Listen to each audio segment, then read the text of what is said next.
जय स्वामीनारायण। परम पूज्य गुरु हरि महंत स्वामी महाराज, श्रद्धेय संतगण, सत्संगी परिवार के सभी सदस्य, अन्य महानुभाव और विशाल स्टेडियम में पधारे देवी और सज्जनों, कार्यकर सुवर्ण महोत्सव के इस अवसर पर मैं भगवान स्वामीनारायण के चरणों में प्रणाम करता हूं। आज प्रमुख स्वामी महाराज की 103वीं जन्म जयंती का महोत्सव भी है। मैं गुरु हरि प्रगट ब्रह्म स्वरूप प्रमुख स्वामी महाराज को भी नमन करता हूं। भगवान स्वामीनारायण की शिक्षाएं, प्रमुख स्वामी महाराज के संकल्प आज परम पूज्य गुरु हरिमहंत स्वामी महाराज के श्रम और समर्पण से फलित हो रहे हैं। ये इतना बड़ा कार्यक्रम 1,00,000 कार्यकर्ता, युवाओं और बच्चों द्वारा बीज, वृक्ष और फल के भाव को अभिव्यक्त करते हुए सांस्कृतिक कार्यक्रम। मैं आपके बीच भले ही साक्षात उपस्थित नहीं हो सका हूं, लेकिन मैं इस आयोजन की ऊर्जा को हृदय से महसूस कर रहा हूं। इस भव्य दिव्य समारोह के लिए मैं परम पूज्य गुरु हरि महंत स्वामी महाराज का, सभी संत जनों का अभिनंदन करता हूं, उन्हें नमन करता हूं। साथियों, कार्यकर सुवर्ण महोत्सव सेवा के 50 वर्ष की यात्रा का एक महत्वपूर्ण पड़ाव है। 50 वर्ष पहले स्वयंसेवकों का रजिस्ट्रेशन करके उन्हें सेवा कार्यों से जोड़ने की शुरुआत हुई। उस समय कार्यकर्ताओं का रजिस्ट्रेशन कराने के बारे में कोई सोचता भी नहीं था। आज ये देखकर बहुत खुशी होती है कि बीएपीएस के लाखों कार्यकर पूरी श्रद्धा और समर्पण से सेवा कार्यों में जुटे हैं। किसी संस्था के लिए ये बहुत बड़ी उपलब्धि है। इसके लिए मैं आपको बधाई देता हूं, अपनी शुभकामनाएं देता हूं। साथियों, कार्यकर सुवर्ण महोत्सव भगवान स्वामीनारायण की मानवीय शिक्षाओं का उत्सव है। ये सेवा के उन दशकों की गौरव गाथा है जिसने लाखों करोड़ों लोगों का जीवन बदला। ये मेरा सौभाग्य है कि मैंने बाप्स के सेवा अभियानों को इतने करीब से देखा है। मुझे उनसे जुड़ने का अवसर मिला है। भूज में भूकंप से हुई तबाही के बाद के हालात हो, नरनारायण नगर गांव का पुनर्निर्माण हो, चाहे केरला की बाढ़ हो या उत्तराखंड में भूस्खलन की पीड़ा हो, या फिर हाल ही में कोरोना जैसी वैश्विक महामारी की आपदा, हमारे कार्यकर साथी हर जगह परिवार भाव से खड़े होते हैं, करुणा भाव से सबकी सेवा करते हैं। हर किसी ने देखा है कोविड काल में किस तरह बीएपीएस मंदिर सेवा केंद्रों में बदल गए थे। मैं एक और प्रसंग भी आज याद करना चाहूंगा। लोगों को इसके बारे में बहुत कम पता है। जब यूक्रेन का युद्ध बढ़ने लग गया तो भारत सरकार ने तुरंत ये तय किया कि वहां फंसे भारतीयों को तत्काल सुरक्षित निकालना है। इसके बाद बहुत बड़ी संख्या में भारतीय पोलैंड पहुंचने लग गए थे। लेकिन एक चुनौती थी कि पोलैंड पहुंचे भारतीयों को युद्ध के उस माहौल में कैसे ज्यादा से ज्यादा मदद पहुंचाई जाए। उस समय मैंने बीएपीएस के एक संत के साथ बात की और ये बात मुझे लगता है शायद आधी रात बीत चुकी थी। 12 या 1 बजा था रात को, तब मैंने बात की थी। उनसे मैंने आग्रह किया कि बड़ी संख्या में जो भारतीय पोलैंड पहुंच रहे हैं, उनकी मदद के लिए मुझे आपका सहयोग चाहिए। और मैंने देखा कि कैसे पूरे यूरोप से रातों रात बीएपीएस के कार्यकरों को आपकी संस्था ने एकजुट कर दिया। आप लोगों ने युद्ध के माहौल में पोलैंड पहुंचे लोगों की बहुत बड़ी मदद की। बीएपीएस की ये ताकत वैश्विक स्तर पर मानवता के हित में आपका ये योगदान बहुत ही प्रशंसनीय है। और इसलिए आज कार्यकर स्वर्ण महोत्सव में मैं आप सभी का आभार व्यक्त करता हूं। आज बीएपीएस के कार्यकर दुनिया भर में सेवा के माध्यम से करोड़ों लोगों के जीवन में परिवर्तन ला रहे हैं। अपनी सेवा से करोड़ों आत्माओं को स्पर्श कर रहे हैं और समाज के अंतिम छोर पर खड़े व्यक्ति को सशक्त कर रहे हैं। और इसलिए आप प्रेरणा है, पूज्य है, वंदनीय है। साथियों, बीएपीएस के कार्य पूरे विश्व में भारत के सामर्थ्य, भारत के प्रभाव को ताकत देते हैं। विश्व के 28 देशों में भगवान स्वामीनारायण के 1800 मंदिर, दुनिया भर में 21,000 से ज्यादा आध्यात्मिक केंद्र, सेवा के अलग अलग प्रकल्पों का काम दुनिया जब ये देखती है तो वो इसमें भारत की आध्यात्मिक विरासत, आध्यात्मिक पहचान के दर्शन करती है। ये मंदिर भारत के सांस्कृतिक प्रतिबिंब है। विश्व की सबसे प्राचीन जीवंत संस्कृति के केंद्र है। कोई भी व्यक्ति जब इनसे जुड़ता है तो वो भारत के प्रति आकर्षित हुए बिना नहीं रहता। अभी कुछ ही महीने पहले अबू धाबी में भगवान स्वामीनारायण मंदिर की प्रतिष्ठा हुई है। सौभाग्य से मैं भी उस कार्यक्रम में शामिल हुआ। उस कार्यक्रम की, उस मंदिर की पूरी दुनिया में कितनी चर्चा हो रही है। दुनिया ने भारत की आध्यात्मिक विरासत के दर्शन किए। दुनिया ने भारत की सांस्कृतिक विविधता को देखा। ऐसे प्रयासों से दुनिया को भारत के सांस्कृतिक गौरव और मानवीय उदारता के बारे में पता चलता है।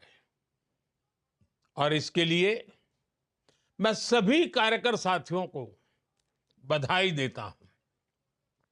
साथियों, आप सभी के बड़े बड़े संकल्पों का इतनी सहजता से सिद्ध हो जाना, ये भगवान स्वामीनारायण, सहजानंद स्वामी की तपस्या का ही परिणाम है। उन्होंने हर जीव की, हर पीड़ित की चिंता की। उनके जीवन का हर पल मानव कल्याण में समर्पित रहा।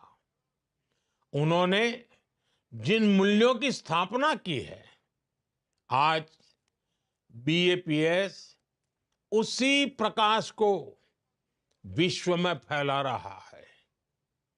बीएपीएस के इन कार्यों को एक गीत की कुछ पंक्तियों के माध्यम से समझाया जा सकता है।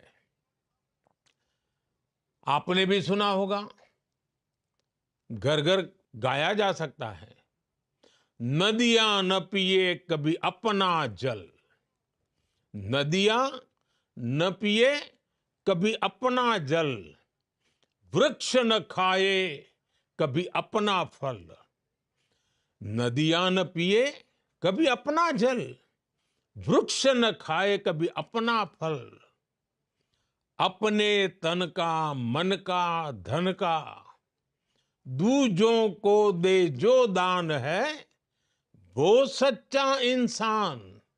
अरे इस धरती का भगवान है। साथियों, ये भी मेरा सौभाग्य रहा कि मुझे बचपन से ही बीएपीएस और भगवान स्वामीनारायण से जुड़ने का अवसर मिला। इस महान प्रवृत्ति से जुड़ने का अवसर मिला। मुझे प्रमुख स्वामी महाराज का जो प्रेम और स्नेह मिला, वो मेरे जीवन की पूंजी है। उनके साथ कितने ही व्यक्तिगत प्रसंग है जो मेरे जीवन का अभिन्न हिस्सा बन गए हैं। जब मैं सार्वजनिक जीवन में नहीं था, जब मैं मुख्यमंत्री नहीं था, और जब मुख्यमंत्री बना, जब प्रधानमंत्री बना, हर पल उनका मार्गदर्शन रहा। जब साबरमती में नर्मदा का पानी आया, तो उस ऐतिहासिक अवसर को आशीर्वाद देने परम पूज्य प्रमुख स्वामी जी स्वयं आए थे। बरसों पहले एक बार स्वामी जी के मार्गदर्शन में स्वामीनारायण महामंत्र महोत्सव हुआ था, या उसके अगले साल स्वामीनारायण मंत्र लेखन महोत्सव हुआ। मैं वो पल कभी भूलता नहीं हूं। मंत्र लेखन का वो विचार अपने आप में अद्भुत था। मुझ पर उनका जो आध्यात्मिक स्नेह था, जो पुत्रवत भाव था, वो शब्दों में कहना मुश्किल है। जन कल्याण के कार्यों में प्रमुख स्वामी महाराज का आशीर्वाद हमेशा मुझे मिलता रहा। आज इस इतने विशाल आयोजन में मैं प्रमुख स्वामी महाराज की उन स्मृतियों को, उनकी आध्यात्मिक उपस्थिति को एक कार्यकर के रूप में महसूस कर रहा हूं। साथियों, हमारी संस्कृति में सेवा को सबसे बड़ा धर्म माना गया है। सेवा परमो धर्मः। ये सिर्फ शब्द नहीं, ये हमारे जीवन मूल्य है। सेवा को श्रद्धा, आस्था और उपासना से भी ऊंचा स्थान दिया गया है। कहा भी गया है, जन सेवा तो जनार्दन सेवा के ही बराबर है। सेवा वो है जिसमें स्व का भाव नहीं रह जाता है। जब आप मेडिकल कैंप में मरीजों की सेवा करते हैं, जब आप किसी जरूरतमंद को खाना खिलाते हैं, जब आप किसी बच्चे को पढ़ाते हैं, तो आप सिर्फ दूसरों की मदद नहीं कर रहे होते हैं। इस दौरान आपके अंदर परिवर्तन की एक अद्भुत प्रक्रिया शुरू हो जाती है। इससे आपकी आध्यात्मिक यात्रा को दिशा मिलती है, मजबूती मिलती है। और ये सेवा जब हजारों लाखों कार्यकर्ताओं के साथ मिलकर एक ऑर्गेनाइज रूप में संगठित रूप में की जाती है, एक संस्था के रूप में की जाती है, एक आंदोलन स्वरूप के रूप किया जाता है, तो अद्भुत परिणाम मिलते हैं। इस तरह की संस्थागत सेवा में समाज की, देश की बड़ी बड़ी समस्याओं के समाधान का सामर्थ्य होता है। इससे अनेक बुराइयों को खत्म किया जा सकता है। एक कॉमन पर्पस से जुड़े लाखों कार्यकर्ता देश की, समाज की बड़ी ताकत बनते हैं।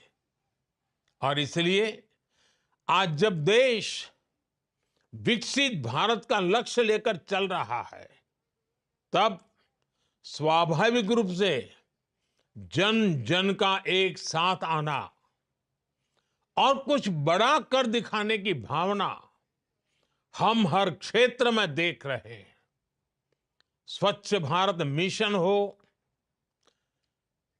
नेचुरल फार्मिंग हो, या पर्यावरण को लेकर जागरूकता की बात हो, बेटियों की शिक्षा हो, या आदिवासी कल्याण का विषय हो, देश के लोग आगे बढ़कर राष्ट्र निर्माण की इस यात्रा का नेतृत्व कर रहे हैं।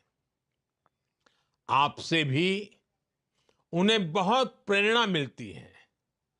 इसलिए आज मेरी इच्छा है, मेरा मोह है कि आपसे कुछ आग्रह भी करूं।